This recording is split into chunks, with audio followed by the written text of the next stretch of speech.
Renan, seja muito bem-vindo à nossa programação. Uma boa tarde para você. Boa tarde, satisfação estar aqui com vocês novamente. Agradeço o convite, espero contribuir com alguma informação aí adicional. Obrigada. Bom, para a gente começar, né, hoje está sendo aí um dia bem de mau humor para o nosso mercado, inclusive investidores também muito de olho aí nesses desdobramentos fiscal, as propostas da PEC, da transição. Queria entender a sua visão, como que você está vendo esse tema especificamente, quais consequências que você acredita que o mercado, né, que isso pode trazer para o mercado com todas essas incertezas. A gente não tem nomes ainda definidos, nem mesmo um ministro, né, com uma possibilidade de um ministro de economia, mas uma PEC importante para uma nova gestão, para um novo governo que se inicia, e a questão do teto de gastos, né, da questão de ter ou não a retirada desses gastos de forma permanente ou de forma momentânea do teto de gastos da próxima gestão. Como que você está avaliando todas essas incertezas, Renan? Então, o mercado de fato está bem focado, né, de olho nessa questão, né, é o cerne da questão, que está relacionado à disciplina fiscal ou à perda da disciplina fiscal. Esse é o grande ponto.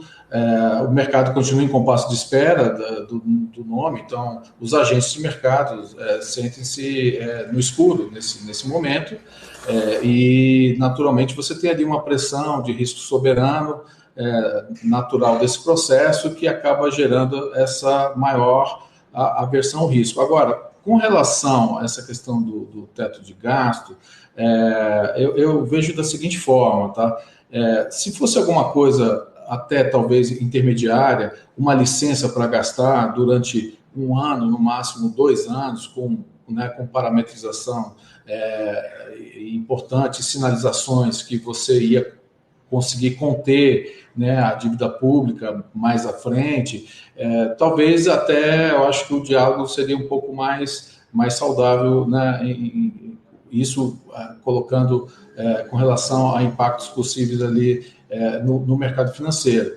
Mas, por exemplo, em colocar os benefícios, né, de forma permanente fora do teto, isso de fato é preocupante, e é por isso que o mercado ressente, né? Parte desse ressentimento está registrado na curva de juros, a curva de juros, né, com base nos contratos futuros, né, de DI, né, já há alguns dias vem num estresse bastante relevante. Tínhamos, né, uma curva negativa, a curva ainda é negativa, mas ela visivelmente ela está se transformando em uma curva mais classificada como flat, né, ou seja, voltando a seu comportamento normal, né, e ajustando os preços de longo prazo. E isso não é bom. Isso significa que os gestores estão buscando hedge para uma possível indisciplina fiscal, ou uma indisciplina fiscal mais contundente. Tá? Agora, o que eu acho que a gente tem que é importante relembrar é que a situação macroeconômica hoje, né, ela é diferente da situação quando do primeiro governo Lula, que as pessoas ficam tentando fazer um paralelo, mas nós acabamos de sair de uma pandemia, a nossa dívida bruta está algo em torno de 80% do PIB, né? Enquanto lá atrás, no primeiro governo Lula, ela girava em torno de 50% do PIB. Então ou seja, hoje, se você der um passo errado ali, em relação à intensificação, ao crescimento da dívida interna, você pode sim comprometer né, as contas públicas ali por anos a fio, né? E, por exemplo, também mudando a trajetória, por exemplo, da taxa de juros. E isso tem uma consequência que nós já conhecemos, que acaba culminando numa retração econômica, num desemprego, numa queda da renda, e o que a gente vê então é que é o risco de que esse patamar de dívida pública, né, ela se torne crônico, né? Então você precisava ter um arrefecimento, tal. Se a gente fizer uma comparação com outros países, né, que é inevitável, não, mas esse patamar de dívida pós-pandemia, de repente, fosse aceitável. No caso do Brasil, quer dizer, eu vejo assim, nós não temos a credibilidade suficiente para correr esse risco. Basta olhar o perfil da dívida pública nossa. A duration, né, da nossa dívida ela é muito curta. Tá? Hoje, se eu não me engano, a duration da cesta completa ali da dívida pública está em 4 anos. Nós temos muitos títulos concentrados no curto prazo, em 2023, 2024, 2025, se eu não me engano também, na ordem de 30% da dívida, ela está no longo prazo, em 2 anos. Isso significa que o Brasil não tem credibilidade suficiente para fazer um alongamento dessa dívida em razão dessas questões fiscais e sobre essas dúvidas. Então, o teto de gasto, ali a partir de 2018, ele trouxe uma boa sinalização, né, para um país que não é grau de investimento, né, uma boa sinalização que você demonstrava ali uma certa segurança para o fluxo, né, para você ter um fluxo de capital ali externo, circulando no país com uma certa segurança. É claro que nós temos alguns contrapesos, né, como, por exemplo, a reforma da Previdência começa a surtir algum efeito ali no caixa, nós temos uma arrecadação agora um pouco maior, nós estaremos fechando o ano com superávit primário, né, depois de 8 anos, então isso traz ali traz que as condições macroeconômicas no curto prazo, elas são boas, mas não o suficiente para você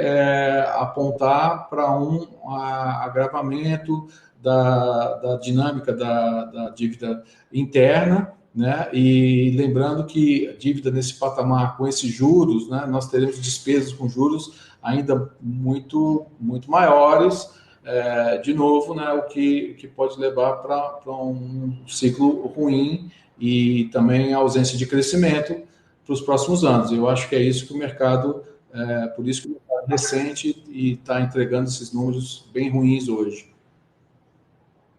Renan, eu vou trazer aqui para a nossa conversa Marco Saravalli, que está aqui comigo, também tem perguntas para você. Renan Silva, gestor da Blue Metrics, aqui com a gente. Fica à vontade, Marco.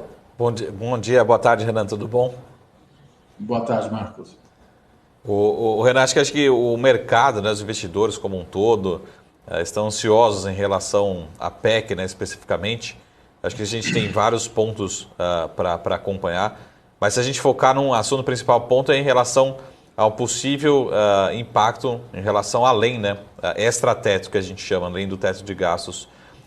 Você consegue medir do quanto que o mercado já colocou na conta, por exemplo, se vier 170, 180 bilhões de reais, ok, ou não, né? Porque cada um fala um número, né? A analista fala de 130 bi, 170, por quanto tempo, ou seja, que número que a gente precisa acompanhar, né, no momento que for publicado e quanto que a gente já espera que esteja na conta. Eu vou lembrar um outro aqui junto com a Paula também, um ponto que foi positivo desse atual governo. A gente tinha expectativas muito pessimistas em relação à reforma da Previdência e acabou saindo melhor do que o esperado, né? Então, o mercado já jogou a expectativa para baixo e acabou vindo melhor.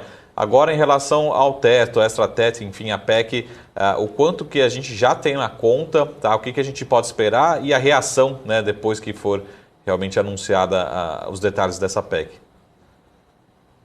Ok. Bom, eu também ouvi vamos dizer assim, diversos números, né? O mínimo ali foi 80 bi, o máximo 200 bi, né? O mercado está trabalhando com essa hipótese, né? Com essa range ali, com esse gap muito alto, né? Mas com certeza deve vir alguma coisa aí em torno de 175. Eu enxergo da seguinte forma, Marco, nós temos pouco espaço. Tá? Quando eu falei a questão de talvez uma espécie de waiver, né, licença para gastar ali em 2023, eu diria que quanto menor, melhor, tá? Por conta dos motivos ali que eu eu coloquei, que é justamente a dinâmica da dívida pública. A questão é sinalizar para o mercado que você começa a ter uma redução da dívida pública, mesmo que marginal, né, lá já ao final desse novo governo.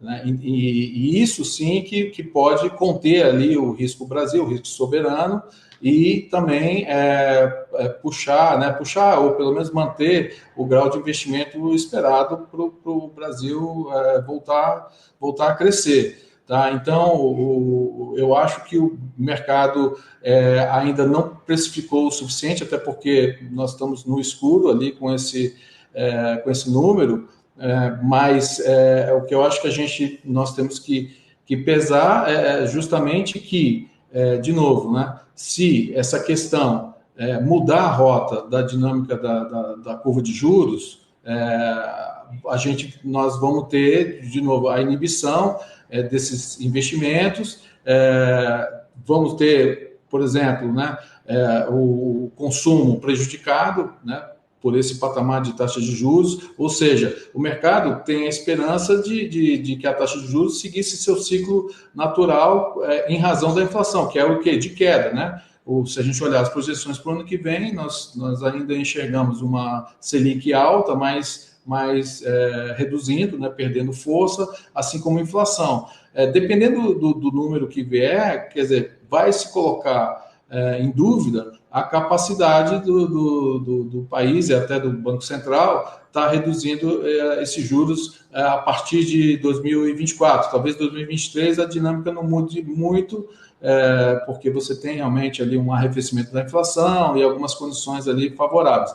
Mas, contudo, ali já ao final de 2023, talvez essa rota pode ser alterada. E isso muda toda a dinâmica, por exemplo, da Bolsa de Valores, dos ativos, né, reais, né, com juros muito altos, as empresas tendem, né, a vender menos, a lucrar menos, a distribuir menos dividendos. Então, você tem que vir buscando o novo valuation dessas empresas. Então, o que hoje, né, a leitura que a gente faz, que a gente vem fazendo, que a Bolsa de Valores no Brasil estaria descontada, né, que o PL é um PL baixo, né, historicamente, isso em razão, de fato, né, da manutenção dessa trajetória da taxa de juros, da trajetória do PIB, né, mesmo você tendo um crescimento nulo o ano que vem, mas você teria uma trajetória mais no campo mais positivo. Então, o temor do mercado é justamente ter essa inversão das projeções, e isso pode acontecer, deve acontecer inevitavelmente, se vier um número onde mostra que nós ficaremos num patamar de dívida interna muito agressivo para a nossa capacidade, para a nossa economia. Então, isso é ruim. Então, o mercado acho que está reprecificando esse risco da indisciplina fiscal. Eu acho que na contrabalança, né, a gente sabe que o Brasil oferece muito prêmio, né, também com o câmbio ainda em patamares elevados, né, a gente tem ali os setores exportadores, né, sendo favorecidos. Então, assim, você tem algumas janelas de fuga e até mesmo ainda resultados a serem capturados, mas você vê que realmente está afunilando, né? E que está havendo uma reprecificação. Hoje na Bolsa a gente está observando isso. Né, dependendo de como for, realmente a Bolsa pode entrar numa tendência de queda ali de médio e longo prazo que não é desejável, né? Lembrando que, na minha opinião, eu não vejo o risco de crash ou de uma forma agressiva, mas eu vejo uma bolsa mais lateralizada e até mesmo arrefecendo já no curto prazo e no médio prazo. Renan, vamos aguardar, né, a movimentação, enfim, muitas questões ainda indefinidas aí pela frente, né, o mercado tentando realmente, né, visualizar algo mais definido em relação a essa PEC, em relação aos nomes. Agradeço sua participação aqui na BMC News, sempre muito bem-vindo aqui. Até uma próxima oportunidade. Eu que agradeço. Um abraço, até a próxima, gente.